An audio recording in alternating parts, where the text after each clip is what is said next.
How are you all? Welcome to Mumztalk's live session. The session is known as Recreate Your Persona, and we are having this session with renowned executive presence coach Shital Kakkar Mehra.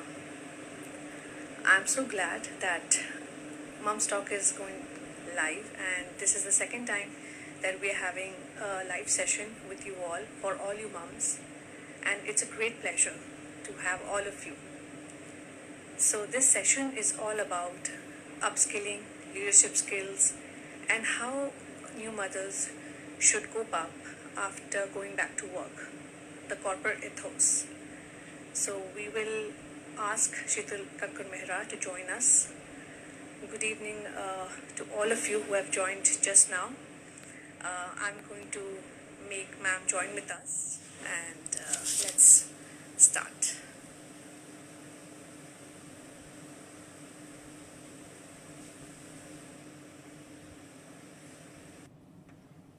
She's going to join us, and I'm going to introduce to you. Hi, ma'am. Very How are good. you? Good I'm evening. very well. You look lovely. Thank you. Wonderful to see everyone Yes. here. I can see a lot of questions scrolling. Yeah. So, to all the audience out here, to all the mums out here, here we have with us India's leading executive presence coach.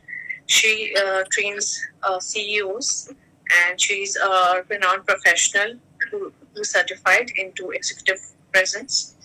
And she's a best-selling author as well. I personally love this book that she has gifted me, Business Etiquette, and this is a bestseller. And it has sold 45,000 copies. And really, ma'am, this is an insight to the corporate world for all of us. Thank you. And so yes, ma'am is going to come out with another book called Poised Research. It is India's first research book on professionals, and I'm sure this will be also a bestseller, ma'am. Thank you. Congratulations and best of luck. Thank you. So, ma'am, let us start with the session. Thanks. So, as ma'am, a precursor to this session, we had asked our viewers, we had asked them regarding any query they had on this session regarding skills and how to manage time after going back to work, whatever a new mother faces. A pertinent question is the thing that mothers, after they go back to work, they often wonder how to balance this time. What is the role of time management in corporate scenario? Can you enlighten us on that? Super. So we have a lot of questions coming in. The earlier question was the trauma of joining back to work, the dilemma of starting from scratch. Somebody wrote how to start, where to start, and what are the challenges of a career gap. Now, before we start answering the questions, of course, we want to keep it interactive. There's nothing called a stupid question. Please start typing, and I would love to answer the questions. In fact, we have time towards the end to do that as well. And Jessy has already got a lot of questions which she can keep asking through the session. Yes, I will. Our audience are just getting in. They'll start engaging with us. You can enlighten us with your views on how time is something important for a new age mother in the corporate scenario. And for our viewers, I would like to say that after the session, we'll keep a time slot for all your questions that you can start typing in, and ma'am will definitely answer those. And if not here, she can answer you directly. We can have a question answer session or a post engagement on my Instagram handle, and she can directly message you. We can do likewise, right, ma'am? Right, sure. In fact, you can engage on social media, whether it's Twitter or LinkedIn, or send me a direct query from my website. So yes, I'm available even after the session to answer your questions. Okay. So yeah, let's start on this. Yes, what is your views on this? I have been given to believe that majority of our listeners today are young mothers who have taken a career break and are getting back to work. It's interesting, but there are many times in a woman's life when she takes a break. So it's not just young mothers. I see a lot of people in their 20s, early 30s take a break because of the fact that they are young mothers. I see a lot of women in their late 30s and early 40s take a break because they have kids who are teenagers and who are going through competitive exams, 10th standard, 12th standard, college applications. So many people go on a sabbatical or a break there. People in their mid to late 40s, early 50s, then again take a break, a lot of women, because they have ailing parents, ailing in-laws. So a lot of breaks at various stages in a woman's life. Also, there's job loss, which has become a reality. It's a very competitive environment out there. There is also separation, there's divorce, there's loss of a loved one, there's moving out because your spouse has got transferred to another city, country, continent. So yes, career breaks have become a reality in today's world. But since most of our audience today is I'm assuming listeners who are young mothers, so we will focus a little bit on that. But let me start out by telling you that it's a very emotional journey when you take a career break because of motherhood. On one side, it is very difficult. There are lots of emotions that you're battling with. So there's a lot of baggage that you're carrying at all times. The first thing is that on one side, you are plagued by doubts about your career. So you put in a lot of effort, you've studied, you've got fantastic degrees from super prestigious institutes, and then suddenly you get a baby, which is a very emotional journey. And then you start wondering, there are a lot of insecurities that will I ever be able to get back to my career, what career, seniority, my colleagues, peers would have moved ahead, so there are thoughts around that. Then of course there's a typical, stereotypical thought, which is motherhood and guilt. Which will, can I leave my baby behind? And will I be fair to my baby? Will I live to regret this? So there are thoughts around that. When you go back to work, there are lots of thoughts around employees, colleagues, peers who are very quick to question your commitment to your job because they feel that maybe you may want to give priority to your baby. So there are questions, whether direct or indirect, around your commitment. Even sometimes women have told me that there are questions around skill deterioration, that whether you are skilled enough to get back to work. Then society also puts a lot of pressure. You look around you and you say, oh my God, all these women graduated from the same college as me. They have gone back to work. They are in great shape. So they look like they are having it all. Am I the only one who is missing out on all the fun? So there's a lot of emotion around this age and stage. And of course, hormones also play up. It's a very difficult phase in a woman's life, even in terms of biochemistry. So I think it is a very tough phase. So since this is a short conversation that we are having, which is only over 20-25 minutes, so I've divided my talk into 3 parts. Okay. First of all, how long have you been away from work? That's the first question. Yes. Secondly, what are your motivators and your passions? So please get to know yourself better. Thirdly, have a realistic view on your support system. So if we take one at a time, how long have you been away from work? If it is 1 year or less than 1 year, it's pretty much a little longish maternity break and you can always get back to work. It may take you only a couple of weeks to actually feel that you never left this place. So if you've gone back to the same job, the comfort feeling is very high. Your colleagues are going to help you get back into the groove of things. Things may not even have changed so much because people are the same. High chance the boss is the same, the environment is the same, the office is the same.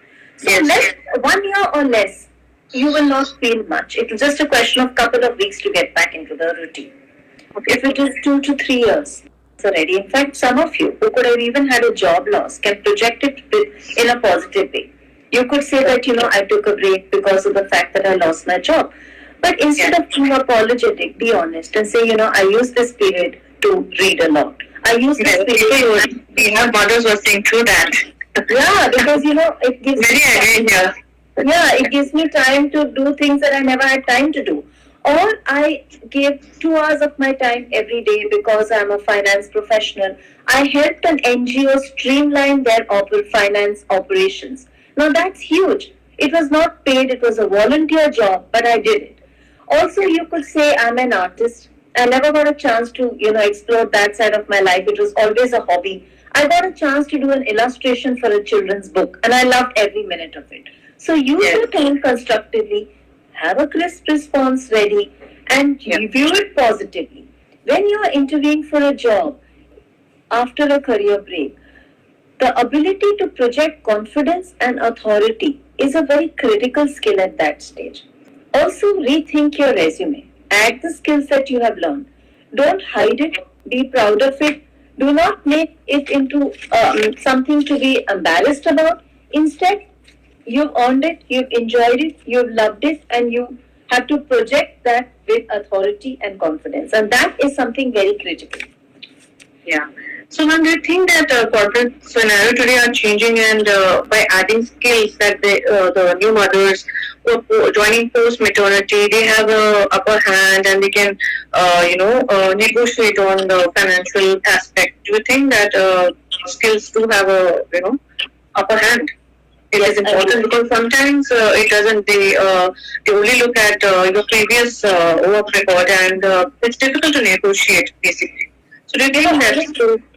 Yeah. Sorry. I missed, there was a lag, yes? Yeah, I meant to say that skilling, to add skill in our resume or biodata, is it giving an upper hand? Because sometimes previous employers, aspect is always looked upon for, mothers joining back to work, after maternity. So do you think adding skills will, is the corporate scenario changing? Are we accepting? Yes, I think so. Let me be honest with you. There are some companies which value women coming back to the workforce, and there are some companies who don't value.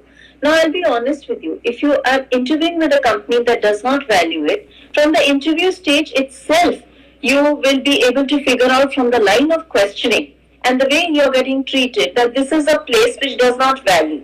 They may have it on paper as a tick the box agenda item. But many companies, I don't want to take names, but I know many organizations who enjoy the fact that there is a workforce out there, they create an environment and infrastructure, and they really value the fact that you're finding your way back, and they create a provision and structure for it. So, at the time of interview, look for companies that value, instead of just going into job portals and looking for jobs where you are feeling sapped or because of the fact that they have it as an option, but in reality, they don't exercise it as an option. So many companies have it as a tick the box. So be very careful. In fact, if you have friends who have joined organizations where there's a lot of support around women who are returning to work, I would say go by word of mouth instead of just going into job portals. Okay. So, Secondly, I have questions coming in. To those who are joined, I would like to tell you all that ma'am has started a session and we are discussing the 4 pillars of this session. And she's already discussing the role of how we should accept the fact that we are taking a break, and she's also talking about how adding skills into your resume after joining post-maternity is very vital for finding a new job or even getting a elevated position in your organization. So, to those who have joined, I would like to say that we'll be entertaining the questions after ma'am finishes, and ma'am will definitely answer your questions. So, yes, ma'am, we can continue. Yeah. So, the second point is, what is your support system? Do a reality check. It's very difficult to get back to work on your own without a support system. So who is your support system? First of all, you definitely need to have a supporting partner or spouse, because otherwise it's very difficult to get back to work. Also, do you have parents close by? Do they live with you? Do you have an in-law who's committed to helping you bring up the children? So have a quick analysis done of what is your support system. Okay. Are you looking at creche? Are you looking at an in-house nanny? Can you trust your baby with somebody?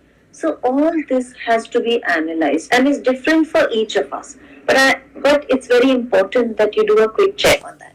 Secondly, with the current support system that you have, how many hours are you willing to contribute or can actually take out and work? Some can say, okay, I have a full support system, I can go back to full day of work. Some of you may be able to only take out half a day. Others may find even 2 hours difficult, and some can actually take out 4 hours, but not at one stretch. So they could do a morning, they could do late night. So have a quick analysis done of what is your support system and how much time realistically can you take out in the next few months or years. Once you have that figured out, the next critical question is, what is your passion and what is your motivator? What are your motivators? Be very honest with yourself. What is your real passion? What really motivates you?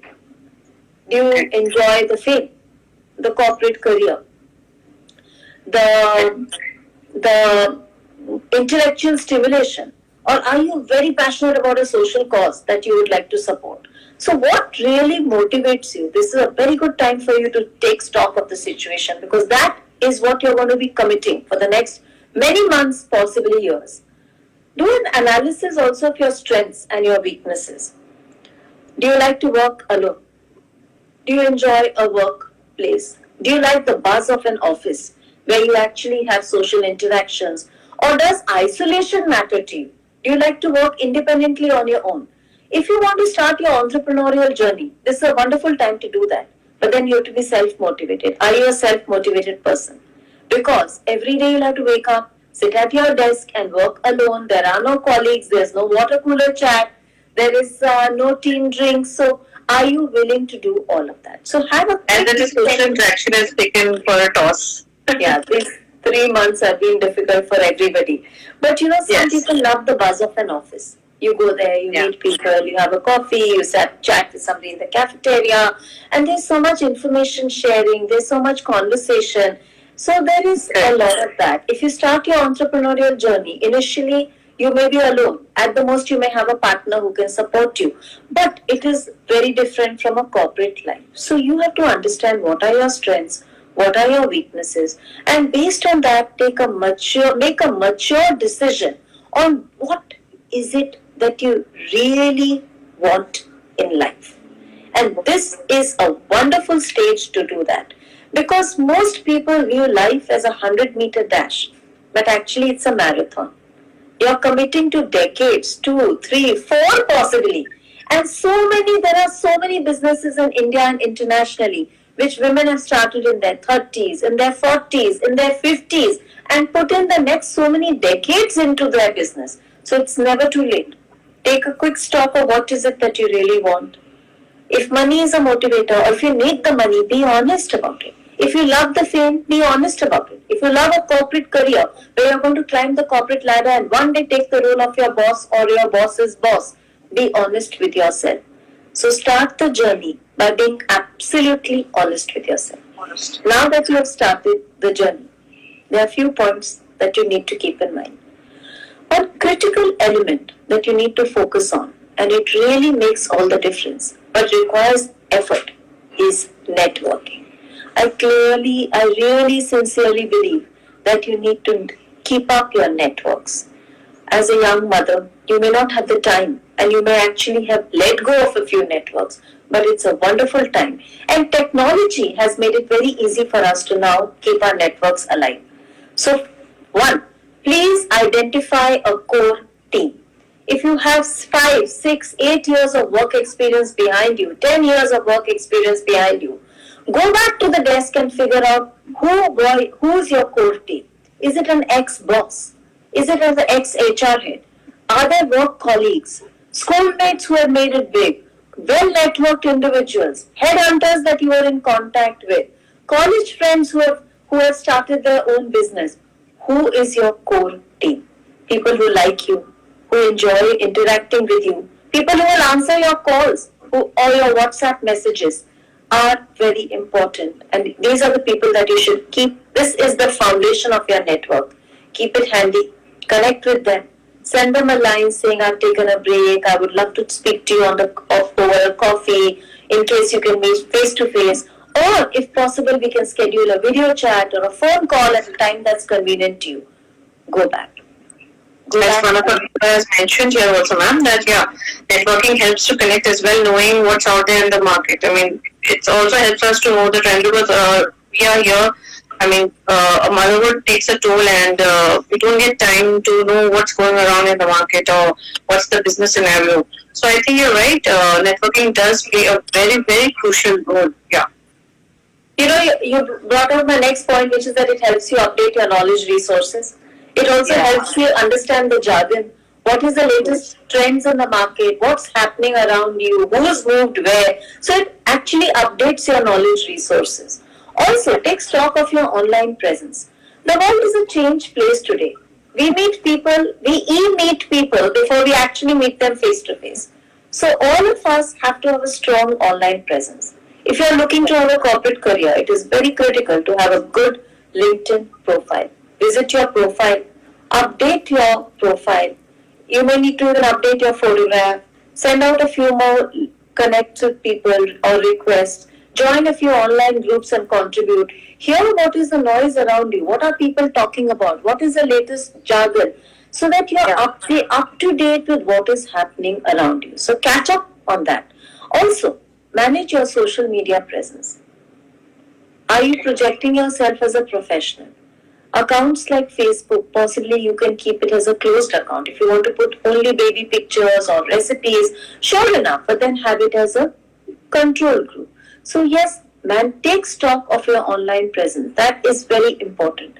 Finally, join an association, even if it's an online association, contribute to it, make your presence felt, improve your online visibility. All of it is going to actually association as in groups as well as associations, so that you can actually contribute, improve your get an update of what is happening around you and improve your visibility and presence, so that people know you're back in the market, back in the groups, back to connecting with people, networking with people.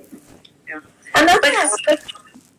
Yes, one question I had in mind, that as you mentioned that we need to know our support system, and we need to identify that. But there are mothers who, like as you mentioned, that crèche is an option for nuclear setup. For joint setup, we have parents and in-laws and all. But how would you comment on sometimes there is lack of time management even if you have support system, because maybe there is an influence of patriarchal values in India. So do you think that is another factor? I mean, this is a little societal question actually. So do you think that is also a factor that plays into role into identifying? Mothers often fail to identify this because of influence of patriarchal values. True. See, culture is very deep. It's 10,000 years old. Globalization is only 20 years old. We are the first generation of working women who have entered the workforce. It's only in the last 15 years, 20 years, 2 decades that a lot of women have entered the workforce and are looking at corporate careers. But culture is very old. It's very deep and it's very layered and it's been there for too many years. So it will take a long time for us to change the mindset. But having said that, if I look at 3 generations of men, it's changing. There's a certain degree shift. It may not be radically changing, but there is a degree shift. So it's a slow journey, it's a painful journey, but let's agree that we are on the right track and we are moving the needle in the right direction. So yes, that is a problem. That's good to hear. Yeah, and coming back to what more you can do. The last point, update your look, whether it is online or offline. Make investments. Don't focus so much on body shape. I think there's a lot of social media influence on body shape. But I think once you are a young mother, the focus should be on being fit, on being energetic, on being confident about your body, on accepting your body shape and having a very healthy body image and feeling confident about it. So buy clothes that complement, update your looks. It's a proven fact that clothes create a psychological impact. When you know you're looking good, you feel better. Even at a very biochemistry level, the hormones that are released make you feel good about your life. So please make sure that at this age and stage, you feel good about your life. So get a good haircut, have good grooming standards, dress to the best of your ability, and feel good and feel confident about yourself. So make that investment of time and energy into that. Also convey professionalism. Little things create impact. Punctuality. If you tell somebody I'm going to dial in a particular time, be in the meeting room 2 minutes before the time. Don't give people I think a this is chance. one thing I like about you. You're always punctual. Right, And give I people a something chance. really not very particular about him, very punctual. Yeah, it shows I care. It shows I care about your time. It shows I care about my time as well, right? Yeah. Conveying professionalism also could be if you make a commitment that I'm going to send you the document by 6 p.m. today. Send it by 6 p.m. So sticking to deadlines. It's the little things that convey I care. I'm serious about my work. I mean business. So little things make a difference. Also, update your knowledge. I feel today is a wonderful time in the history of the world where there's so much of knowledge available for free. At the click of a button, you can learn so much. Global universities, which would charge thousands of dollars, have also today made so many programs which are free or literally free. You don't have to fly halfway across the world and spend your lifetime's earnings to learn so many new things. So make that investment of time and learn new things, upskill. There are courses available of everything. In my experience, in fact, in the last 70 days of lockdown, I have attended courses from spirituality to executive presence to building trust with the greatest of professors and gurus and experts, heard a lot of podcasts. I would have never had the chance to do that. So I think you have to make the time, and it is all available at your convenience at the click of a button at a time that's convenient to you. So update your knowledge resources and make a commitment to yourself that you're going to hear a lot of new different things which will help in your journey. Time management. There are only 2 words for it. Master it. That's all. You will require to master this skill because there is no perfect work-life balance. Personal life, professional life, balancing the two is going to be one hell of a juggling task for the next many, many years. So the faster you learn time management, the faster you master it, the easier it is going to be for your journey. That is one must-have skill that young mothers definitely need to have. I think there is one comment that one of us has mentioned that I think what mothers can do both personally and professionally, nobody else can. It's true, just what you said, that this skill, I think this is something innate we have, that we can balance both professional and personal, and that we need to filter knowledge too, and we want to consume and what we want to consume and what should be blocked. It's true. Very true. In fact, there I don't need to tell you. I'm sure you have listeners who have, read a lot of research. But Scandinavian countries have done so much research on corporate governance, which says that companies which have boards where women are well represented are run much better. So we definitely bring a whole load of skill sets at various levels, which add to the corporations and add to the governance standards. So yes, there is a lot of that as well. Finally, I have only one thing to say. Stop being apologetic. Never sound unsure. Many times I see more women than men say things like, I'm not an expert in this, or sorry, but. I think men have a much higher threshold level of what constitutes bad behavior. Women, on the other hand, are so much more apologetic. Please don't apologize. Feel good about yourself. You don't need to start a sentence on an unsure note or feel bad or feel insecure about your. Be confident and speak with authority and confidence. Be assertive in what you say and take your position. So never feel apologetic about it.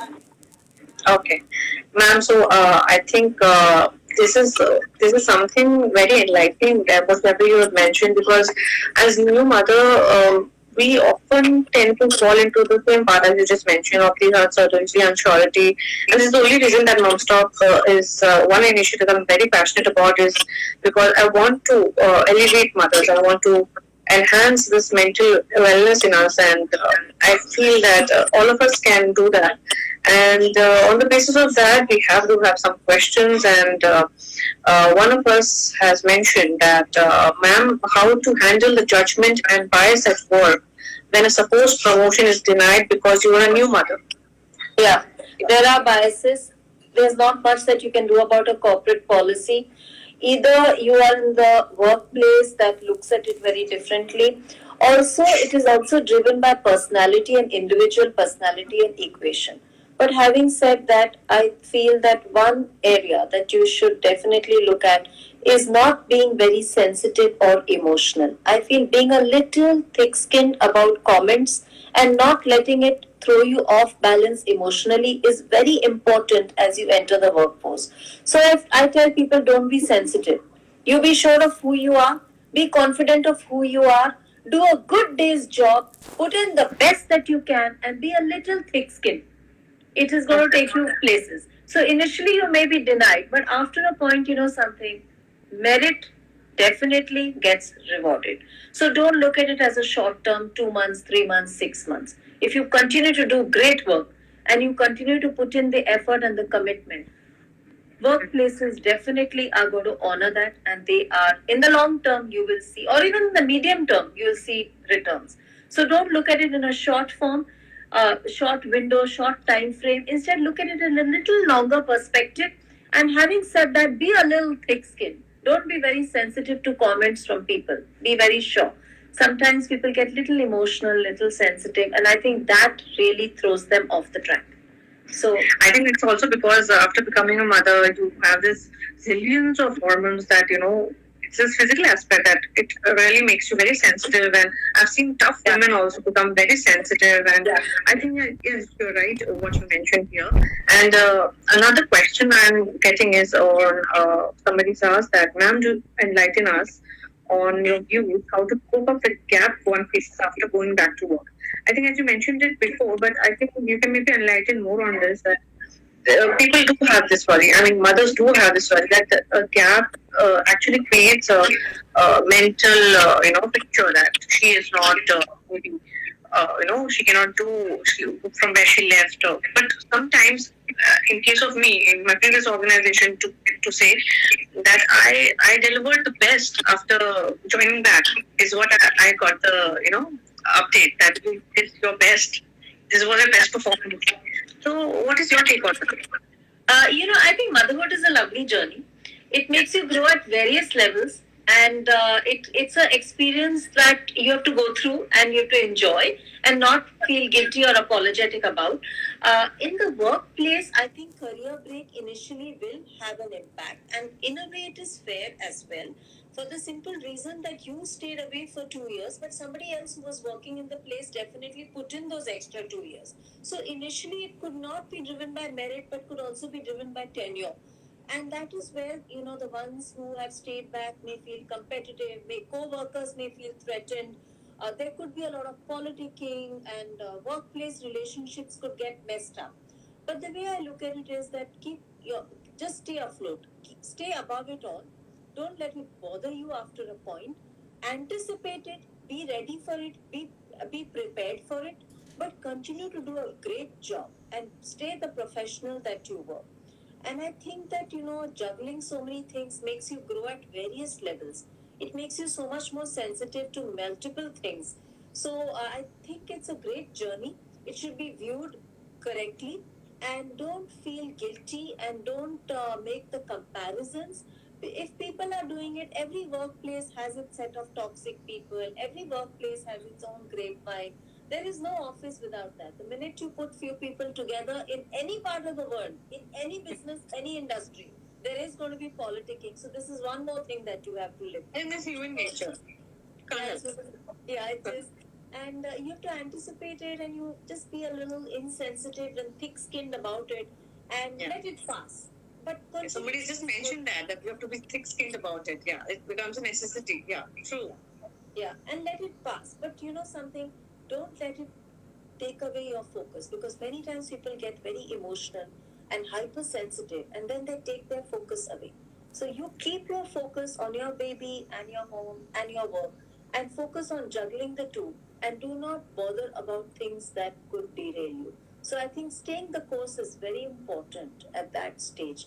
And the initial few months are definitely difficult because of the fact that you are more sensitive, your hormones are playing up, I mean, in a woman's life, it is childbirth and menopause, where Menopause. the proven fact that your body has undergone a huge change, and it works at plays at physical, mental, every possible level. So yes, it is difficult. I can understand. It's not easy. Yes. Another question that we have here is also, why is there a perception in the corporate world that a pregnant woman can't perform well? For instance, a job promotion or new job offer is refused if a firm finds out the woman is pregnant. It's very true.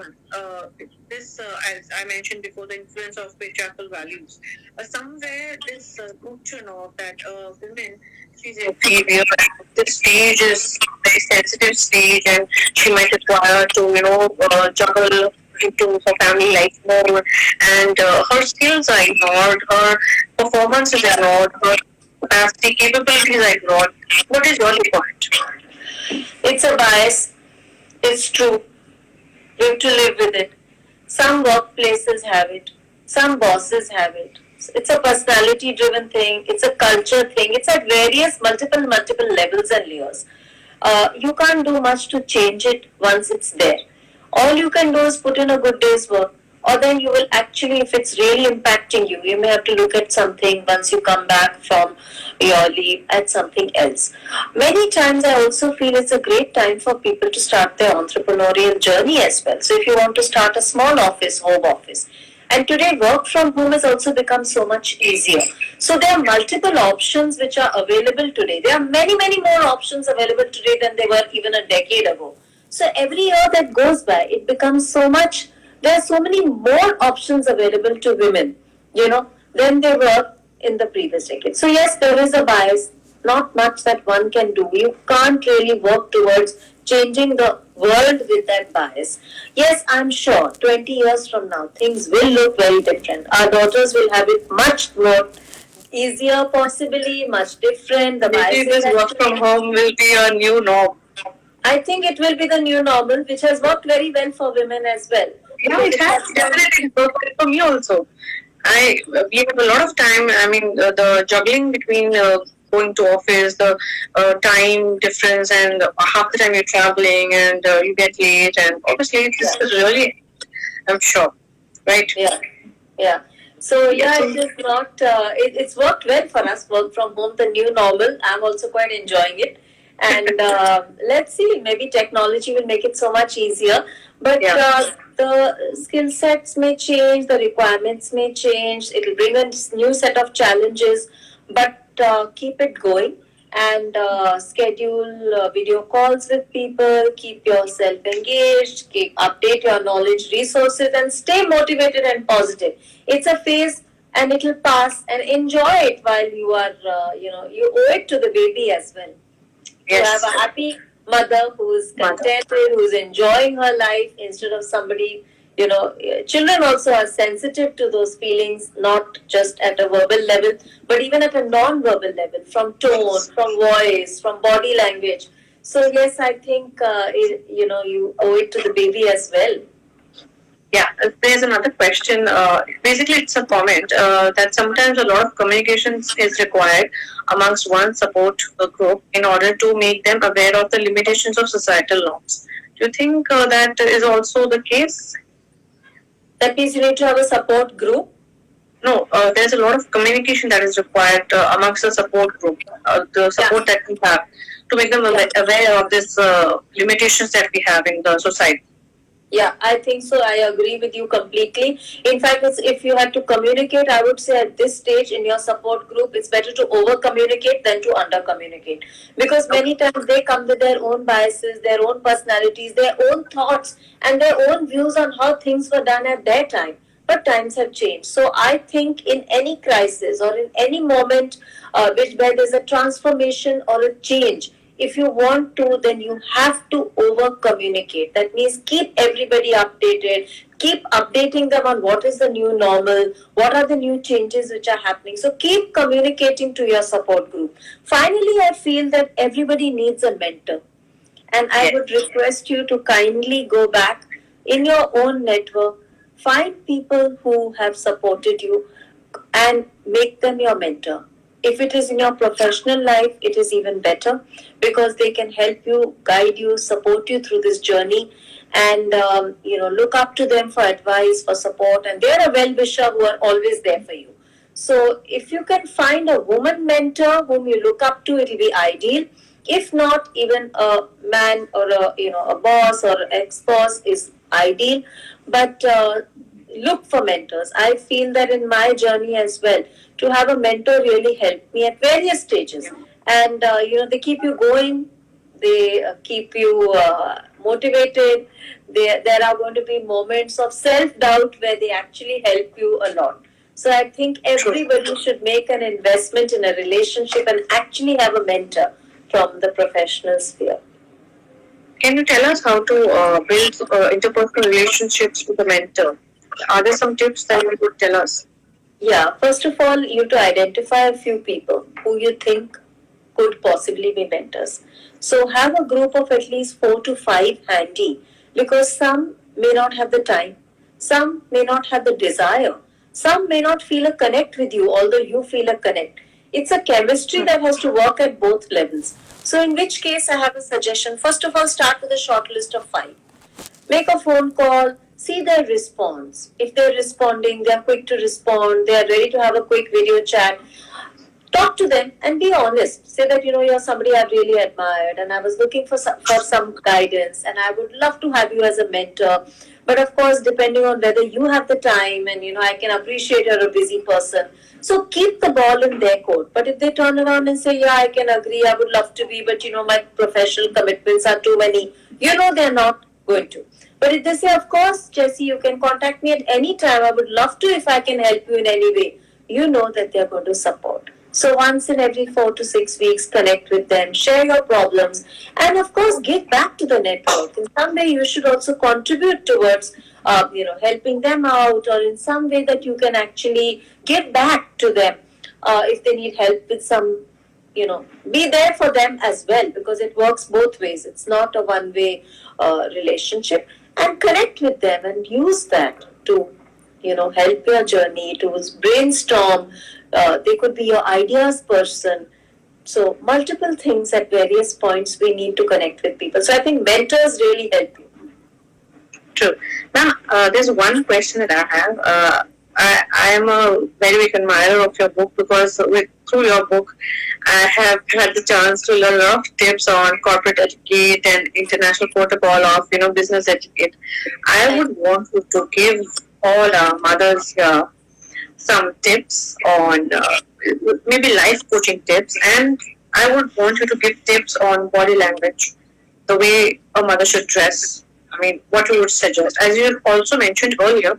But I would want you to, maybe for those who have joined in now, I would want you to give those tips because it's very vital for us to showcase a persona, as our session's name is Recreate Your Persona. This persona we need to recreate for our corporate life. What is your takeaway? Okay, I would look at it as ABC. Your appearance, your behavior, and your communication. Your appearance is made up of 2 elements, your attire or your clothes and grooming. And the second, of course, is body language. Both are non-verbal communicators. But as I said earlier, that clothes definitely create impact. And if you look good, you feel confident about yourself. Body image is a very critical issue. Be confident about you. There's a certain body shape that all of us have. And today the pressure from social media is too much in terms of how you have to get back into your clothes, into your jeans, into your old wardrobe. I would not get bothered about that at all. It's a journey that you've been through. Your body has undergone a huge transformation. So instead of that, Indian style like a sari would work, right? That looks nice. A sari, nice. So yeah, sari is perennial. It looks good on everybody. I've yet to meet somebody who doesn't look good in a sari. But if salwar kameez is more convenient, more comfortable, that's your call to take. If you feel Western outfits or a jacket makes you feel much more confident, it's your call to take. So wear clothes that make you feel good about yourself. Focus on the grooming as well. So a nice haircut, a visit to the parlor, whatever it is that makes you feel good about yourself. When it comes to body language, I think it's very important. The because posture. we communicate. Yeah, we communicate so much at a non-verbal level. When you walk into a room, before you have even opened your mouth, people have formed judgments on Yes. your education background, your economic strata, how senior or junior are you. So please dress appropriately, give it some thought, and have a strong body language, whether it is your posture or it is the way that you hold yourself and sit. Square your shoulders, your hand gestures, sit square. So a lot of body language when you communicates at a non-verbal level. I am confident, I am serious, I mean business. And people are very quick to sense that. Your audience is very quick to sense that. So I think body language makes a very critical difference. Finally, it comes to communication as well. Be assertive, be sure, do your homework, make sure that your data points are all there. Because if you've not done your homework, I know homework is a bad word.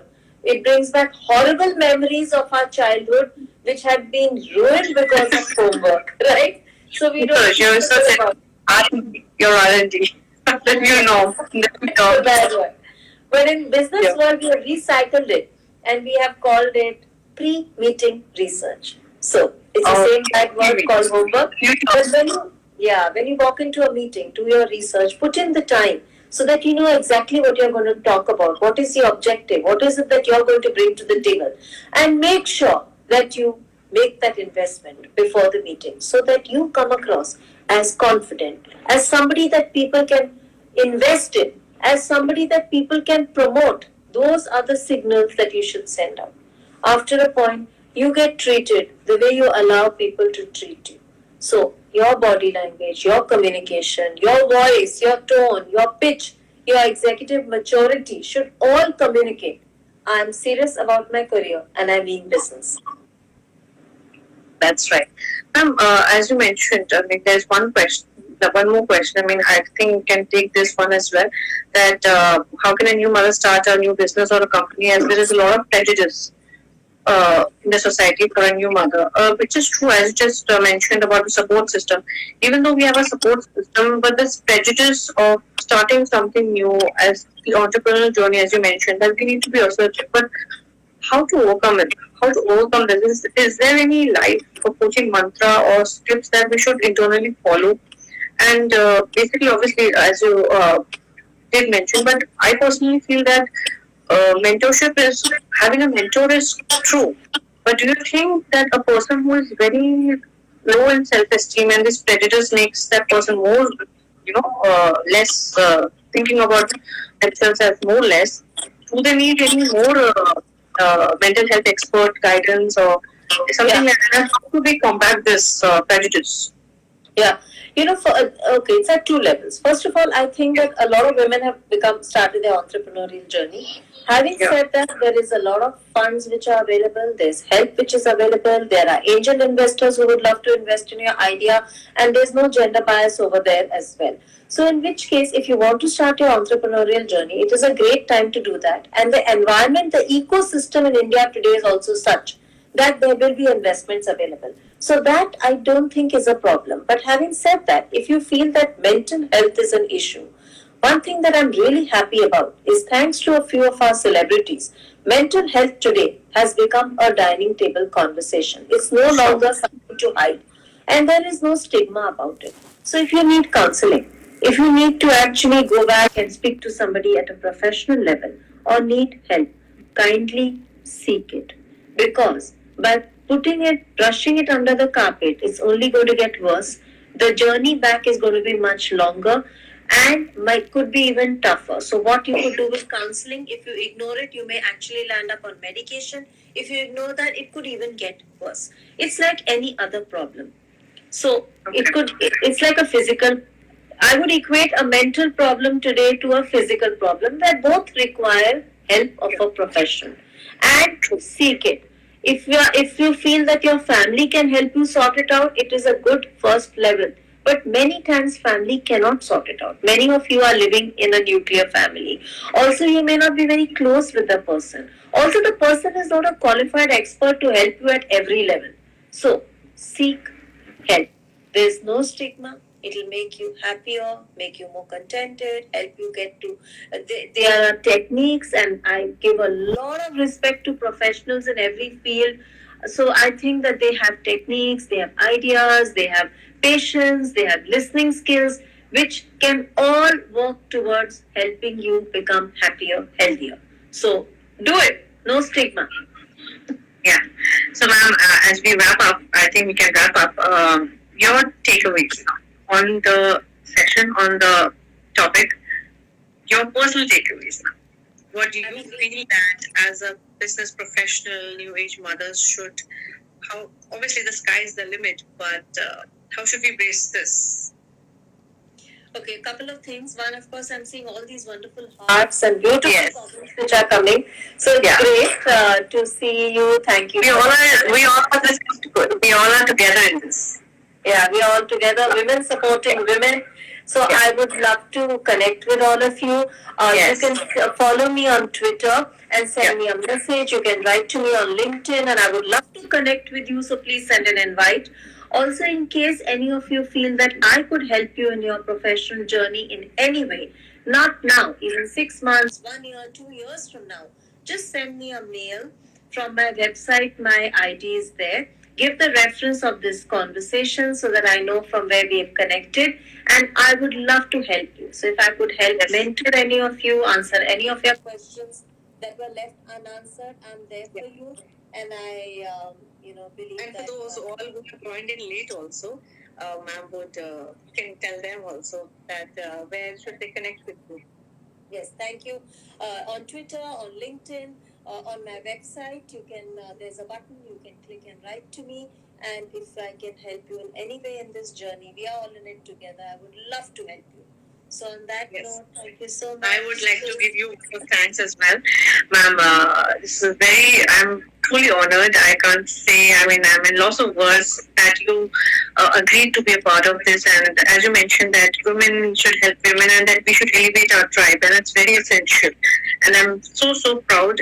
And ma'am, to all the viewers out there, I would also like to mention that ma'am also leads an NGO called Catalyst, and which also elevates young girls of lower strata of society to empower leadership skills. And ma'am, you're doing a wonderful job, and that's the only reason that I felt that you could talk and maybe elevate the mental, wellness of the new age mothers, the viewers, the audience out there, our followers. I'm sure whoever has witnessed the session, they are truly inspired, they're motivated, and they will definitely connect with you. I would also like to tell our viewers that we'll do a takeaway post on this session where I'll be tagging ma'am, and further questions can be explained. And ma'am's Twitter handle is Biz Manners. You can connect with her on LinkedIn. Her name is Shital Kakkar Mehra.